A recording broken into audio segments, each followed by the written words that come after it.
Hey yo, what's good guys? Today we're gonna check out the Russian invasion of Finland, the Winter War 1939 to 1940. In the animated history of Finland that I've recently reacted to was mentioned the Winter War. So it was pretty interesting. You asked me to check it out in a more detailed video. This one is 13 minutes long and there's another one that should be about an hour and 30 minutes, something like that. So that one I'm gonna watch it by myself. The shorter version, I'm gonna watch it with you guys. So let's just check it out. Let's go, come on.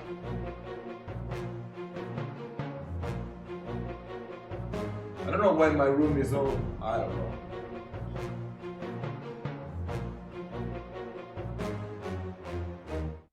For 3 months during the winter of 1939 to 40, little Finland resisted the might of Russia and survived. No one thought Finland could have done so against the full military might of the Soviet war machine, but she surprised the world. The reason why Russia decided to conquer Finland was simple: security. The Soviet Union was very concerned at the security of Leningrad, its second city and an important naval base, only 20 miles from the Finnish border, and asked Finland to give up some of its territory to Russia in exchange for land elsewhere along the border.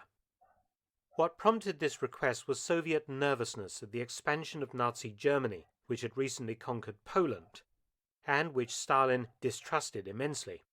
The fear was that Germany, operating in concert with Finland, to which it was close anyway, might launch an attack on the Soviet Union. The Russians wanted to push the Finnish border back in the Karelian Isthmus, making Leningrad more secure, and also demanded a long-term lease on the port of Hanko. The Finns flat out refused. Finland used to belong to the Russian Empire until, following the Bolshevik Revolution in 1917, the Communists granted the right of self-determination to national minorities, including the right to become independent. In December 1917, Finland availed itself of this opportunity and declared independence. The two states maintained an uneasy relationship thereafter, and Russia often tried to foment a communist revolution within Finland, using the Finnish Communist Party and outside agents. Eventually, a non-aggression pact was signed between the two countries in 1932. Stalin viewed Finland as a threat, specifically to Leningrad. He detested the Finnish leader, former Imperial Russian Army General Gustav Mannerheim. Once Stalin felt secure after decimating all opposition to him in the 1937-38 Great Purge, he decided to deal with the threat he perceived from Finland. Entering into negotiations with the Finns in 1939, Stalin had secretly already assembled a huge invasion force should his demands not be met. The war kicked off with a Russian false flag operation. On the 26th of November 1939, the Soviet border post at Mainila was shelled, causing some casualties. Moscow claimed that the Finns were responsible, though recent historical examination had shown that the attack was most probably a Russian false flag operation. The Soviet invasion commenced on the 30th of November. Finland appeared to be in a very bad position. It only had a 100,000-strong army, dwarfed by the Russian invasion force that initially numbered. How many? Finland appeared to be in a very bad position. It only had a 100,000-strong army, dwarfed by the Russian invasion force that initially numbered over 400,000 men. The Finns faced significant problems. They lacked motor transport, communications equipment, anti-tank guns, and sufficient automatic weapons. The country had no anti-aircraft guns whatsoever, and very few tanks. But Finland also had some advantages. The fighting would take place mainly in the densely wooded southern part of Finland, where tanks were much less effective and easy to ambush. The Finns were expert winter fighters and had a thorough knowledge of the land they were defending, and their ski troops in particular would play havoc with the Russians, often operating behind their lines. The Russians, though well equipped, particularly with artillery and tanks, had some real disadvantages. Stalin's recent purging of the Soviet officer corps had removed almost all of the most capable officers and would contribute significantly to the Red Army's poor performance in Finland. Another problem was the Red Army's reliability on poorly trained conscripts, whose morale and soldierly abilities were limited. All along the Finnish-Soviet border, Red Army divisions attacked. The main Finnish defence was the Mannerheim Line, with 21,000 men defending it in depth across the Karelian Isthmus opposite Leningrad. Here in particular, the so-called Molotov cocktail petrol bomb was used with alacrity against Russian tanks, destroying 80 in this sector during the initial attack. The Red Army made repeated frontal assaults against Finnish positions, supplemented by artillery and tanks, but sustained heavy casualties in the process. Some infantry units panicking and fleeing the field, indicative of the poor training of Russian conscripts. The Ladoga Karelian front, a wilderness area of forests and lakes under deep snow, favoured the Finns and resulted in the first Finnish victory. Central and northern Finland was also difficult for the Russians to operate in. There were hardly any roads. Here, 8 Red Army divisions attacked, trying to cut Finland in half.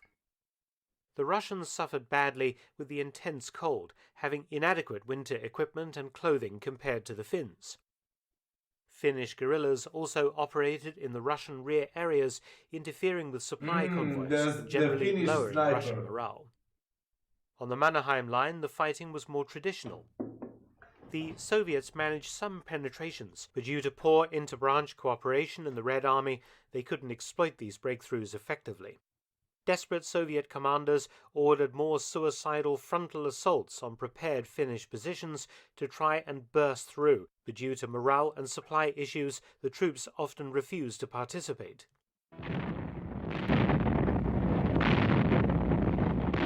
North of Lake Ladoga, things looked grim for the Finns. Here, the Red Army outnumbered them 3-1 and had plenty of artillery and full air supremacy.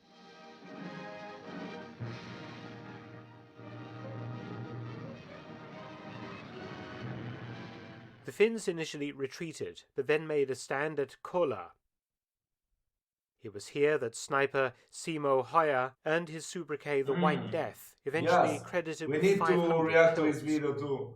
The Russians were outmaneuvered and often resorted to digging in and fighting a static war. Finnish forces used raiding and ambushes to great effect, their white-clad ski troopers moving silently through the frozen countryside. In order to prevent... Is he like a national hero? I would guess he's a national hero in Finland, right? That guy, Simo Haja, the White Death. I mean, he must be. The Russians, from cutting Finland in two, the Finns put up a brilliant defense, the Suomussalmi region of lakes and wilderness forests. 2 Soviet divisions attempted to advance through this area, but in a month-long battle, one Finnish division was able to break up the Russian units, destroying them one at a time. Here, the Soviets took 7,000 to 9,000 casualties against only 400 Finns killed and wounded. The Finns also captured huge quantities of Soviet weapons and supplies, which they would use themselves, including dozens of tanks, artillery guns, anti-tank weapons and rifles. In the Arctic, the Soviets attacked into Finnish Lapland. Almost permanently dark at that time of the year, the Soviet thrust was nonetheless powerful, with 35,000 men advancing. One division was outflanked by the Finns and forced to retreat, leaving behind most of its tanks and heavy equipment. The Finns counterattacked the other Soviet division, until a stalemate developed, but were forced to give up the port of Petsamo, Finland's only ice-free port. Naturally, Stalin was less than pleased by his army's performance thus far. The Russian army had not performed as expected, and the Finns were still defending well, even in some cases counterattacking. Foreign volunteers were also arriving in Finland to help the hard-pressed army. Stalin ordered that the main focus would now be on the Karelian front opposite the Mannerheim Line, in order to capture the territory Stalin had originally demanded the Finns hand over. Soviet forces staged training attacks and generally sorted themselves out, solving many of the problems they had experienced earlier, and with the arrival of new tanks and guns, they were ready to launch an enormous attack. The number of Red Army divisions was increased from 10 to around 25, totaling 600,000 men. Oh my On the God. 1st of February 1940, What was the? I mean, I feel like yes, Russia now should have about around 200 million. The population should be about 200 million people.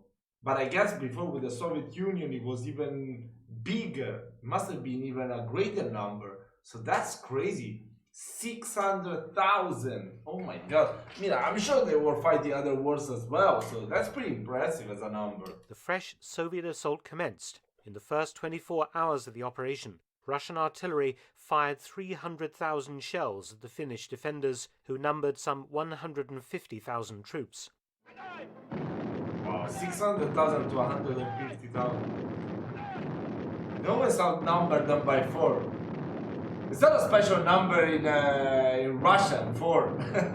Because before it were 400,000 against 100,000. Now 600,000 to 150,000. Using mass artillery strikes and infantry attacks supported by armor, the Soviets began to smash through the Mannerheim defenses. Things went so bad for the Finns that on the 15th of February 1940, Marshal Mannerheim ordered a general withdrawal to a fallback line. Although the Russians had begun to make progress against the exhausted Finns, the cost in men and material remained high. The entire operation had become an embarrassment to Stalin and the Soviet Union. If the war went on much longer, there was a fear in Moscow that the British and French... Sounds a lot like the American war in Vietnam. ...might enter the conflict on Finland's side. Stalin also worried that once the spring thaw broke, his armoured forces would become bogged down in muddy forests, destroying the offensive's momentum. Secret negotiations in Sweden were opened to end the conflict. Germany was also pressuring for an end to the conflict. The Germans didn't want their supplies of iron ore from northern Sweden interfered with, particularly if the British and French got involved and the war spread to Sweden. Sweden was already fighting in Finland. Some Swedish infantry units and part of the Air Force had entered combat against the Russians. By the 9th of March 1940, with Stalin making a series of harsh demands, the Finnish position on the Karelian Isthmus was worsening. Finland was running out of arms and ammunition. The British and French had not entered the war, as many hoped they would. The Finnish government decided to accept the Soviet terms, while they still could. On the 12th of March, the Moscow Peace Treaty was signed.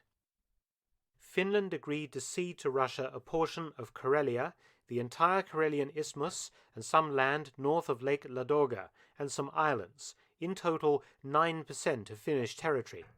This was more than the Soviets had originally demanded before the war. So with this dire result, surely the Finnish campaign had been a waste of time. Well, not quite. There was a fear that if they had given in to Stalin's demands in 1939, he would simply have raised more and more demands later on, eventually, of course, leading to some kind of military conflict, perhaps with Finland in a weaker position. Giving in 1939 to Stalin would also have encouraged the Soviet secret police to continue their operations to foment revolution inside Finland itself, with the hope of creating some kind of Finnish Soviet Socialist Republic. The Finns felt that they had to fight, otherwise they might have disappeared as a nation. The war had cost the Finnish army 25,000 killed and 45,000 wounded, but the Russians had come off much worse, with between 126 and 168,000 dead or missing, and over 200,000 wounded or sick. Damn. The Finns had knocked out or captured over 3,000 Soviet tanks during operations. One of the important outcomes of the Winter War was the perceived weakness of the Red Army. Russia appeared to be a paper tiger, and this belief emboldened Hitler concerning his own plans of conquest in the East. Germany and Finland soon became allies. Finland would fight the Soviets again following the German invasion of the USSR in June 1941, and managed to recover all of its territory lost in 1940. But in 1944, it once again faced Russian invasion, this time by a much better trained and led Red Army. Dumping its German ally, Finland quickly negotiated a peace settlement with Stalin, that prevented it being overrun and occupied by the Soviet Union. Thanks for watching. Please subscribe and share, and also visit my audiobook channel, War Stories with Mark Felton. You can also help to support both of my channels at PayPal and Patreon. Details in the description box below. Wow, I really like this channel. I think that I will be reacting to more video from this channel. That's really cool. There are many things about the Second World War that I don't know. This was one of them. I mean, I just learned exactly yesterday. No, was it yesterday? Yes, I think it was yesterday. About this winter war in Finland, and it's pretty cool. I think next I'm gonna check out White Death, and then we're gonna check out some other cool, maybe not too famous battles of World War. So yeah, guys, I hope you've enjoyed the content. I wish you a lovely day, and I'll see you next time.